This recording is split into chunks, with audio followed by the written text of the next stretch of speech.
If you're a 90s kid, there's a very good chance you will feel a wave of nostalgia when you hear this sound.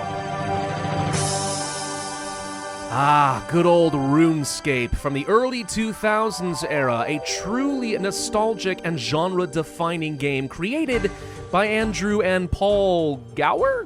Sorry, I'm not too sure how to pronounce the surname. But regardless, if RuneScape was as impactful for you as it was for me, then you might be interested to know that Andrew has created another MMO, and this time it is called Brighter Shores. Like RuneScape, Brighter Shores is a point-and-click RPG that claims to have hundreds of hours of gameplay as you train up multiple different professions and explore a new world. Heck, the game even looks like RuneScape, so really, at the end of the day, what's different, and is it worth your time?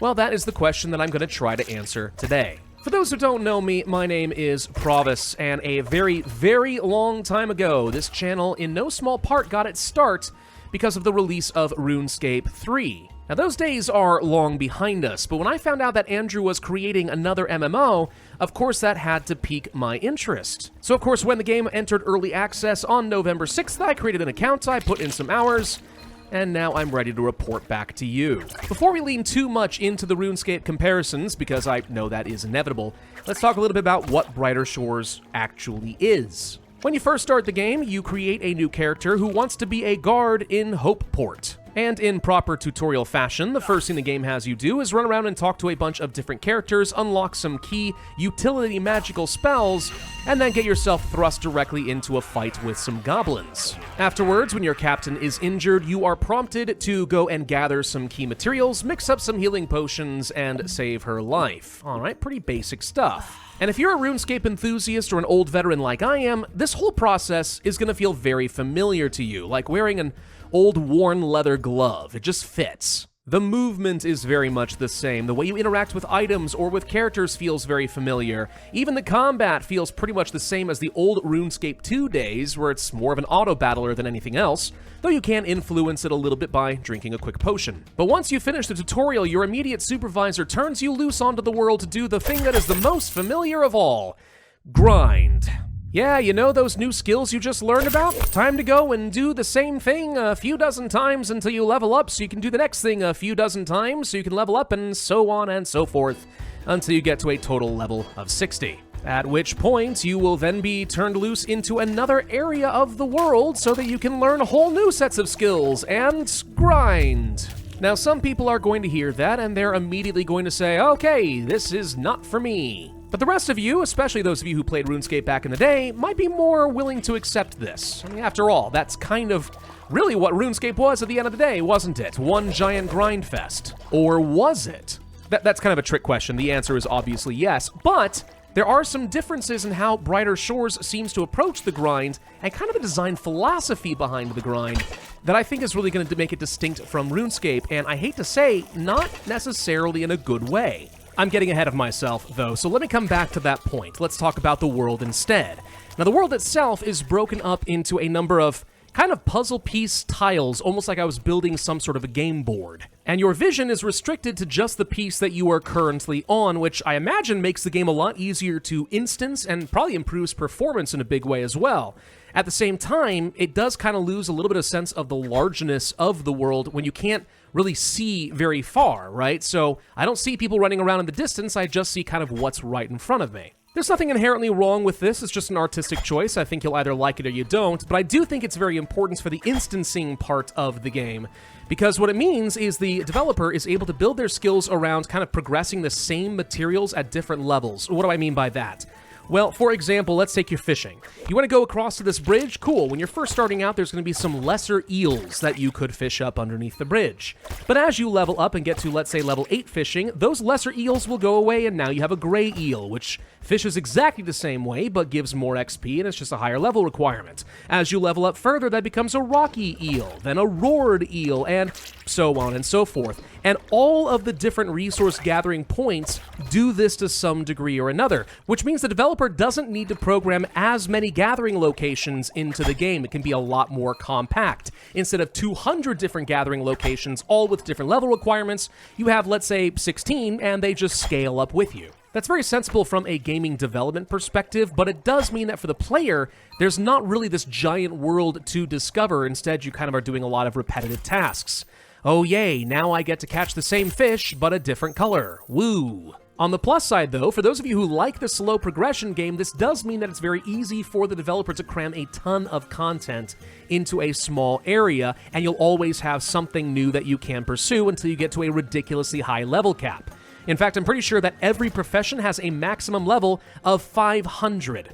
That is hundreds of hours per skill to get all the way up to the maximum level, which is where this game is now then able to market itself and say it's got hundreds of hours of gameplay. Sure, 95% of that is not really adding any value to your life or your game experience, but if you like doing that, then it's there. And some people really do like the grind. That's a thing they're into.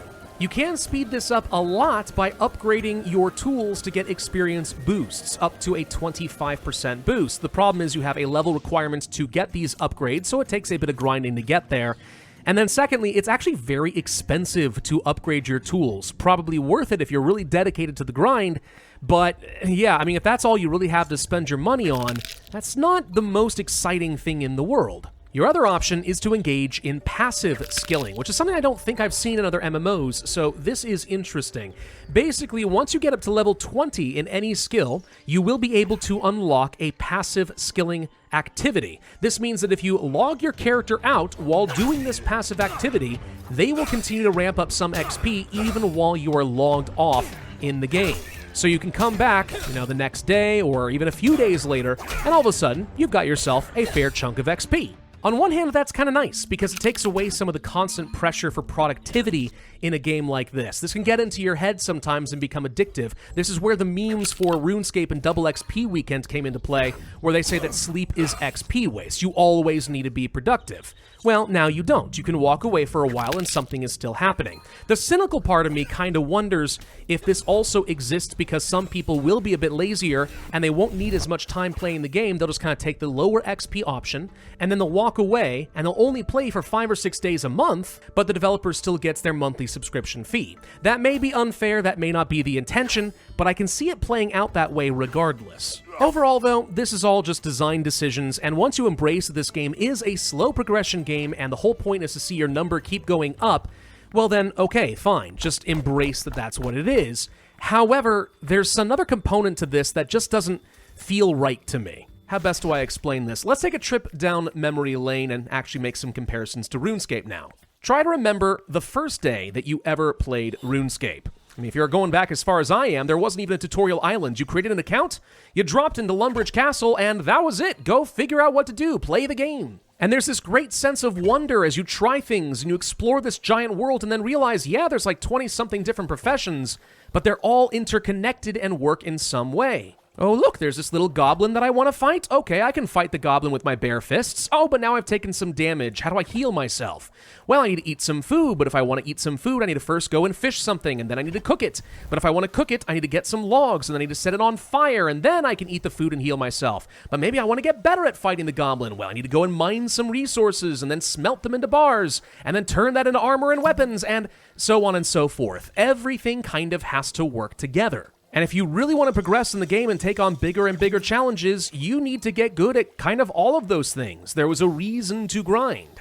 Thus far, Brighter Shores does not really have this compelling interconnection of professions. That's not to say that it doesn't exist, it just doesn't feel like it has much of a point. You see, this game is broken up into episodes, which really is to say areas of the map. And the first 2 episodes of the game are free, and each episode has their own different skills that you train.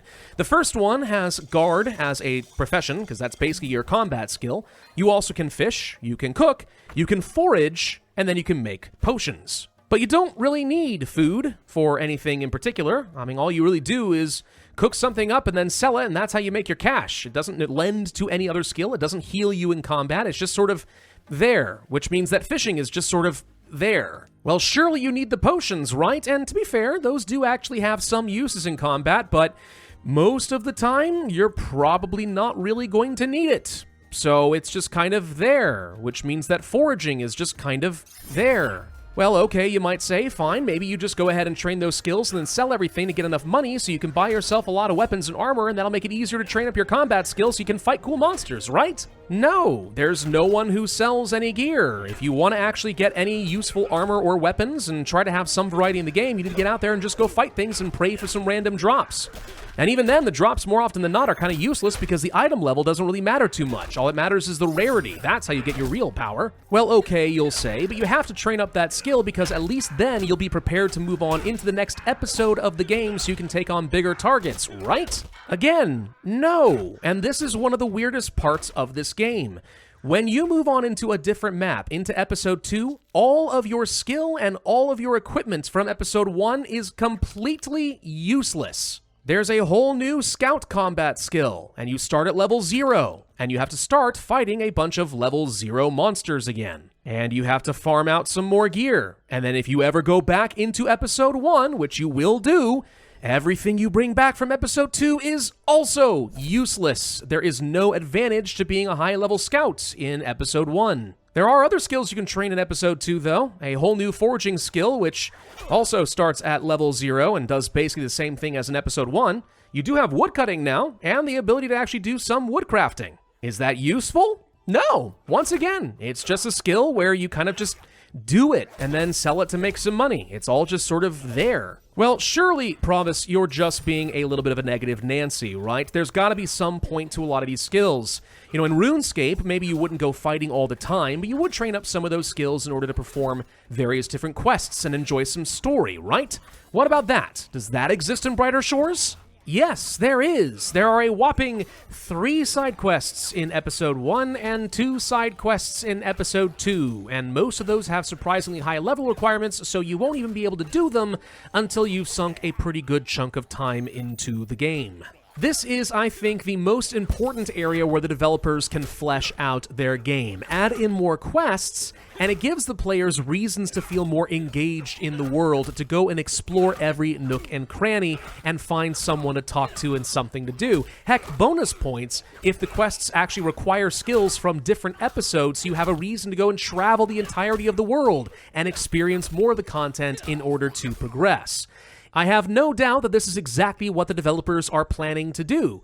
It's just at this stage of the early access, there's not that much going on. I don't want to harp on that too much, though, because I think that as this game develops, this video will continue to get obsolete because those quests will get added in, so I'm not really worried as much about that. I do, however, really question the decision to have different skills in different episodes that have really not a lot of crossplay. I mean, why is it that if I learn how to fish, I can't go into a future zone and take that knowledge with me, and it gives me a leg up? Why not? It's still there if I choose to walk back to Hopeport in Episode 1, so it's not like I've lost it, but it's not useful. Now, I believe, though, that this criticism becomes a bit less valid if you do get all the way up into something like Episode 3, where you'll access some new skills. This would include a new combat skill, Mine Fighter, so again, you'll start at level 0 and fighting things. And then there's Bonewright, Mining, Blacksmithing, and Stonemason, which means that you'll be able to start crafting some weapons to go with your character. Okay, now finally we're getting a little bit of crossplay where I could take, let's say, the wood from Episode 2 and bring that forward into Episode 3 so I can start crafting some weapons. But again, to get to this point, you have to have already done a lot of grinding and relying entirely on drops to build up the gear on your character. Not to mention, Episode 3 is now paid premium content. You need to pay for a subscription fee. So for the vast majority of players, they probably won't play far enough to even get to this point, and even if they did, they'd have to start paying for it before they feel like it all comes together. And then there's going to be new skills to train when you get to Episode 4, and then new ones when you get to Episode 5, and so on and so forth. It's just a really odd design choice, and this is where I'm more concerned about these professions and the episodic content than I am about the quests. The quests you can add in. This is a structural choice with professions, though, and I know this because the developer has even said in interviews, please, people, just give it a chance. I promise that this is fun. Well, okay, and that's why I gave it a chance, and I know that I'm still only barely scratching the surface if I can get to level 20 in a bunch of different skills, and yet I don't feel the same level of confidence that you do, Andrew. I'm sorry, but this just feels a little odd. Even so, though, let me backtrack for a moment and talk about Episode 3, because as I said, there are some different skills there, including bonewright, mining, blacksmithing, and stonemasonry. And these are used mostly to make your weapons. However, not everyone will benefit from all of these skills equally. What I mean by that is once you get into Episode 2, there is an opportunity to choose a class for your character. These classes are the Guardian, the Cryo Knight, and the Hammer Mage, and each of these uses different equipment and has different elemental magic for their attacks. And these elements follow the classic combat triangle for effectiveness when fighting each other, so, kind of a rock, paper, scissors. The Cryo Knight beats the Guardian, who beats the Hammer Mage, who beats the Cryo Knight, and so on. Each of these classes should have some special magical attacks to go with them. Those are not, as far as I know, implemented in the game quite yet. When you are fighting, you can see that there are some empty slots for magical attacks. They're just not there. I expect that these will be implemented at some point in the near future, and this at least should make combat a bit more engaging. Less of an auto-battler click and see whose numbers are bigger,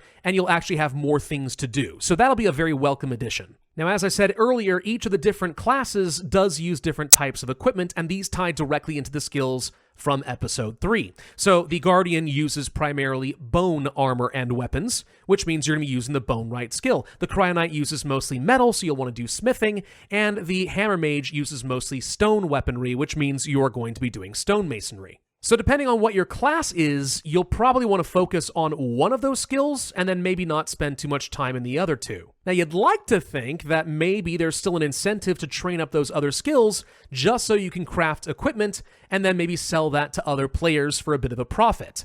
But no, at least at this stage of early access, trade is not a thing, though I know that that is something they intend to add into the game sometime soon. So there is going to be a player economy. It's just not ready quite yet. And the sooner this gets implemented, the better, for reasons you might not expect. It's not just because I want people to sell to, it's because right now I've noticed that this game has almost no social interaction at all between the players. All right, I've played almost a dozen hours, and I can probably count on one hand the number of times I've seen anyone use the chat feature. Because there's no point. You can't trade, you don't interfere with other people's gathering abilities if you take the node. So really, what's there to talk about? And the way it's currently playing out, you might as well be playing a single-player game, even though you see all these other people running around the city. I'm hoping trade is going to change that because that's kind of integral to any MMO. And this kind of circles me around to my final impression for the game after my time playing it. It doesn't really feel much like an MMO. I don't feel like there's an open world that's worth exploring. I don't feel like there's much social interaction. I don't feel like there's some great adventure. It feels like just kind of a chill, cozy, professional grind, and that's kind of it. Just watch the number go up, and I hope that's good enough for you. And maybe for some people it is. But for me, it's really not. I like my grind to work towards something bigger and have a purpose, and this doesn't. This feels like a tech demo rather than a game. And to be fair, that might be appropriate. My understanding is that this game came into existence because Andrew has been working on developing his own engine over the course of several years, and maybe this game did indeed start as a proof of concept in what you can do with that engine that then kind of took on a life of its own, and then between the passion of Andrew and some former JGEX devs, eventually became its own standalone game. And if that's the story, okay, I'm fine with that. This is a game that's mostly proving an engine, and it still has to find its true identity. And then maybe once it finds it, this game will actually be a lot of fun. That could very well happen. However, at the end of the day, this is a game that has been published on Steam and is accepting subscriptions, which means I really do need to treat it as a proper paid product, not just a proof of concept. And the harsh reality is, if this game did not have Andrew's name attached to it, I would never have played it or given it a second thought. And that's very disappointing. It's pretty, the animations are better than RuneScape, the music is great, but this just needs more of a purpose to it before I can give it any sort of a stamp of approval. If I wanted to play a grind game, I'd probably just go play RuneScape instead. All of that being said, though, the first couple episodes of this game are free on Steam. You can try it out for yourself, and maybe you'll find that this appeals to you a lot more than it does to me. And if so, I'd love to hear your reasoning in the comment section down below. But for now, I think that's going to do it for me for this video. Thank you all very much for watching. I hope you found this informative, and if so, I would ask you to hit that like button. Of course, leave a comment showing your support. Subscribe if you have not already, and I will see you guys next time.